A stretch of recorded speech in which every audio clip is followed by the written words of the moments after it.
Buenas tardes, amigas, amigos. Dejamos para el final hablar de los tiempos de la escritura, de la historia, digo bien, tiempos en plural, por lo que veremos a continuación.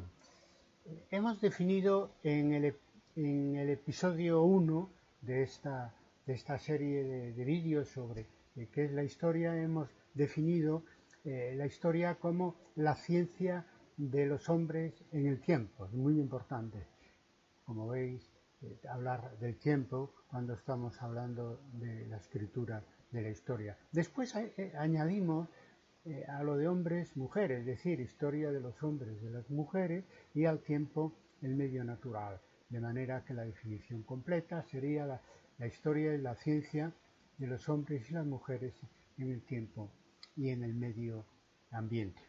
Claro, no quiero dejar de mencionar que de esta manera estamos muy interesados en la historia del medio natural, y ahí son otros profesionales y académicos los que trabajan, físicos, geólogos, biólogos, que de alguna manera también son historiadores, si bien a nosotros lo que más nos interesa es la relación histórica entre el hombre y el medio físico o natural. Como hemos hecho en anteriores ocasiones, vamos a hablar del concepto historiográfico de tiempo, partiendo de los diferentes paradigmas historiográficos que se han ido sucediendo en la época contemporánea, empezando siempre por el positivismo que nos aporta, yo le llamaría el concepto de tiempo cronológico, es decir, una idea de tiempo eh, apoyada, que gira alrededor de las fechas, de los acontecimientos, en función de esos hitos temporales, fechas y acontecimientos, pues el positivismo ha definido pues toda una serie de edades históricas que todavía están en vigor, edades cronológicas, temporales, como la edad antigua, la edad media, la edad moderna, la edad contemporánea, etcétera. Después vinieron los nuevos historiadores, ya en el siglo XX, y ahí podemos hablar de un tiempo historiográfico gradual, estructural, ¿no? Desde el punto de vista del marxismo, sería la sucesión de los medios de producción, es decir, se divide el tiempo histórico en los tipos de sociedades que se van con las transiciones subsiguientes de una a otra, esclavismo, feudalismo, capitalismo, socialismo, etcétera, ¿no? Desde el punto de vista de los anales, sobre todo después de Fernand Braudel, se habla más no tanto de dividir el tiempo histórico en tipos de sociedades, sino de dividir el tiempo histórico en duraciones, es decir, habla de la corta, de la media y de la larga duración, primando en gran medida la larga duración, ¿no? Es decir, en algún momento incluso se habla de la historia inmóvil, lo cual es un contrasentido. Bueno, ambos, el marxismo y la escuela de Anales, y no digamos el neopositivismo, han sido deudores intelectuales del estructuralismo y del mecanicismo. En su momento, ya Pierre Vilar, por ejemplo, entre otros, criticaron ese sentido mecánico de la evolución histórica del estructuralismo, que anula el sujeto histórico, ¿no? Así llegamos a los nuevos paradigmas, entre los que se encuentra pues la propuesta de historia a debate. Aquí ya hablamos de un tiempo diferente, un tiempo por efecto del tiempo de la época que estamos viviendo, un tiempo global, eh, eh, un tiempo interactivo, un tiempo urgente, ¿no? Es obvio que la globalización acelera la percepción del tiempo de una manera tremenda, no solo en la sociedad en su conjunto, sino también eso es válido para los propios historiadores, al menos para los historiadores que practicamos nuestra disciplina en contacto con el tiempo presente y su propia dinámica histórica, ¿no? Por lo tanto, tenemos esto en tercer lugar, los nuevos paradigmas, los que nos sitúa ya en la transición entre el siglo XX y el siglo XXI en el que estamos. Hemos bautizado como nueva ciencia histórica esta idea de un nuevo paradigma historiográfico que nos habla de un triple sujeto de la historia, ¿no? Con lo cual todo se hace más complejo, porque vivimos una época compleja y nos atrevemos a abordar el pasado del tiempo que estamos viviendo también de una manera compleja. Ese triple sujeto es el sujeto social, el sujeto natural y el sujeto historiográfico. El sujeto social y el sujeto natural están íntimamente relacionados, ¿no? O sea, evolucionan de una manera conjunto. Eso nos ha enseñado Einstein a pensar una realidad en la que el espacio y el tiempo pues se funden de alguna manera, es decir, son inseparables, ¿no? Y eso nos ayuda a pensar el tiempo presente y también el tiempo pasado.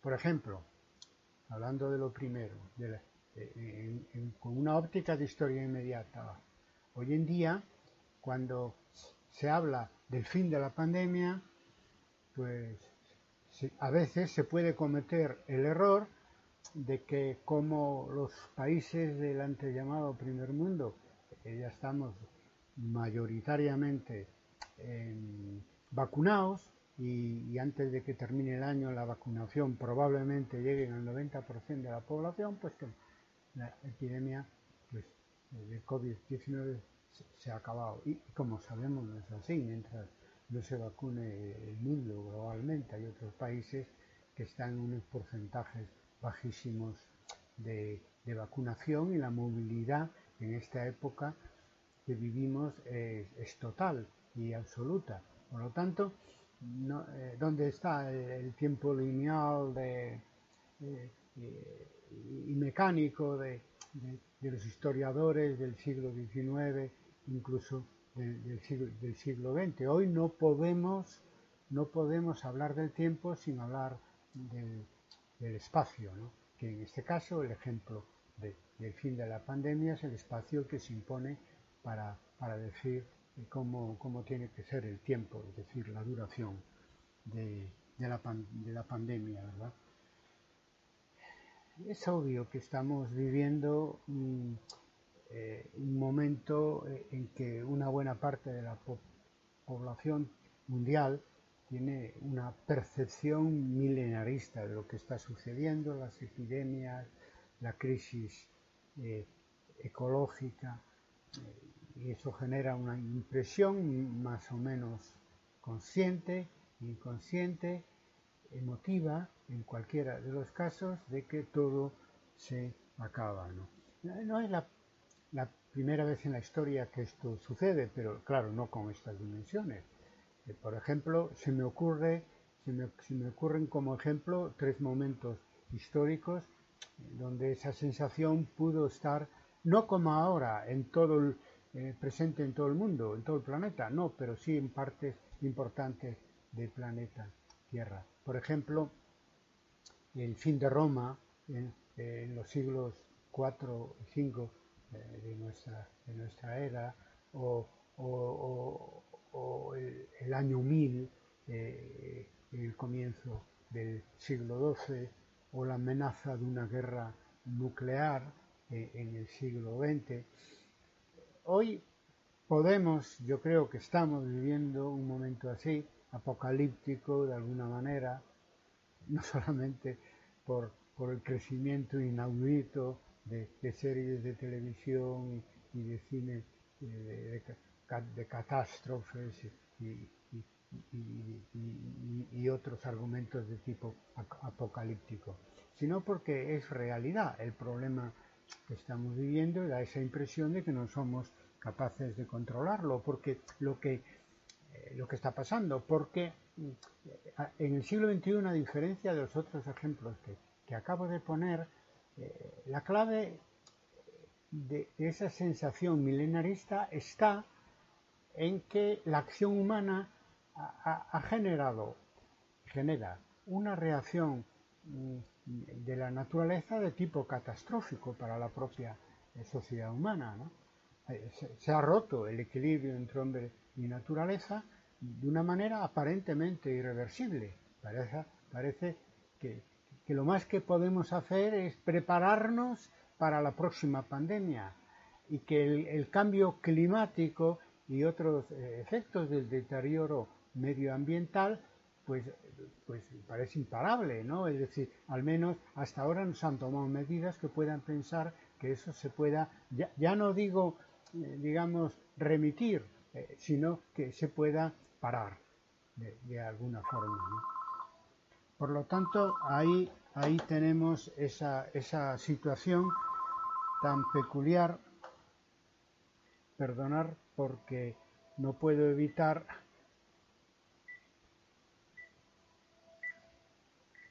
bueno, pues ya se cansará el que está llamando. Estamos hablando de cosas mucho más importantes naturalmente. Decíamos entonces que para la nueva ciencia de la historia pues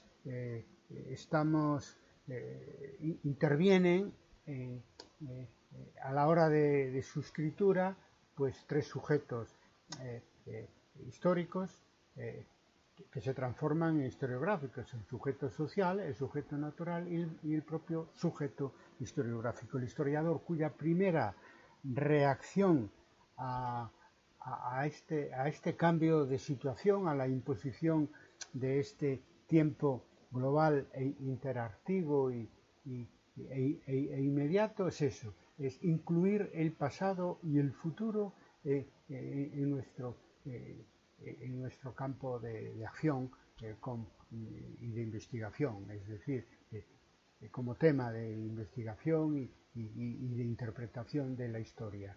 No solo el pasado, sino también el presente y el futuro, lo que llamamos historia inmediata. O sea que nosotros también hemos sufrido y sufrimos, y así debe ser, porque el historiador, decía Bloch, se parece más a su tiempo que a sus padres, pues el influjo de este tiempo actual, global, interactivo y urgente. Bien, tiempo global, inédito, acelerado, que deja muy atrás el tiempo cronológico y estructural de los historiadores de los siglos XIX y XX, pero muy atrás, Fijaros si nosotros también percibimos o no ese cambio histórico que se transforma en un cambio historiográfico para quien quiera estar con la mirada puesta en el futuro, ¿no? Y en este caso de nuestra disciplina no podemos hurtar la necesidad de vivir este tiempo para tratar de comprender mejor el pasado, ¿no? Que en definitiva es la genealogía que nos lleva al momento que hoy estamos, como que el momento, de la misma manera que el momento que hoy estamos, y según lo abordemos también historiográficamente tendremos uno u otro futuro, ¿no? Hemos dejado atrás el tiempo cronológico y estructural, que de alguna manera pues sigue siendo útil, naturalmente. Hablamos de edades cronológicas, hablamos de tipos de sociedades, etcétera, pero lo que ahora más nos surge es una nueva mirada que en función de lo que está pasando hoy en día, pues nos puede ayudar a comprender mejor ese pasado que, como decía antes, nos ha traído a la disyuntiva en la que hoy estamos, ¿no? Lo más importante, por lo menos lo primero en cuanto a importancia, es el auge de la inmediatez que nosotros hemos transformado en historia y en lo que llamamos historia inmediata, ¿no? Porque es que están pasando cosas en ese sentido y tienen que afectar a la condición, a la concepción del tiempo histórico muy importante. Las distancias espaciotemporales se acortan cada vez más y el pasado, presente y futuro es como si se fundieran, ¿no? Hasta tal punto de que no podemos ser historiadores soros mirando hacia atrás, sino que tenemos que ser historiadores globales prestando atención al presente y a los futuros y a los posibles futuros que nos esperan, ¿no? ¿Qué papel entonces es o debe ser el del historiador como observador, investigador en este tiempo de globalizaciones y de presentismo? Bueno, nuestras propuestas, las que podemos hacer, ya lo hemos hecho a lo largo de esta serie de episodios breves y de vídeos breves y de podcast breves sobre metodología, historiografía y teoría de la historia. Sobre todo a partir más o menos en la segunda mitad de esta serie de vídeos. Así hemos tratado en el episodio 26 la historia mundial como historia global, en el episodio 36 la historia de la relación entre hombre y naturaleza, en el episodio 27 pues, y 28 pues la relación pasado, presente y futuro, es decir, la historia inmediata y el análisis prospectivo de los fines de la historia. En el episodio 29 la nueva interdisciplinariedad, en este caso para el tema que nos ocupa, lo pertinente es hablar de la interdisciplinariedad entre la historia y las ciencias de la naturaleza, ¿no? Retomando toda una vieja relación que tuvimos con la física y con las ciencias naturales y en los orígenes de nuestra disciplina, ¿no? Bien, hay que ayudar como historiadores desde la historia a convertir esa impresión de fin del mundo, de fin de la historia, en esperanza. Es decir, aprovechando como toda crisis la ventana de oportunidad que supone para cambiar la marcha de la humanidad respetando y protegiendo la naturaleza. En el último meme que difundimos el lunes pasado, decíamos que todo futuro tiene su historia. Hagamos desde la historia un futuro más deseable, mejor que el que hoy tenemos. Amigas, amigos, la historia no se acaba, pero esta serie de vídeos que es la historia, sí, este sería el último episodio. Agradeceros el seguimiento a lo largo de este año último, muy duro en otros aspectos. Hemos querido ser desde nuestra profesión el contrapunto del mal rollo que hemos tenido que pasar todos con el confinamiento y el sentimiento que nos creaba todos estos centenares de miles y millones de personas que han sido contagiados y han enfermado y han muerto. Por lo tanto, el virus acaba, la historia sigue y apuesta por la esperanza. Seguiremos subiendo vídeos de conferencias, de entrevistas, en fin, pero de una manera ya a demanda, ¿no? Y seguiremos haciendo historia dentro y fuera de las redes, en contacto con vosotros y sabiendo que luchamos por una historia mejor. Sí se puede.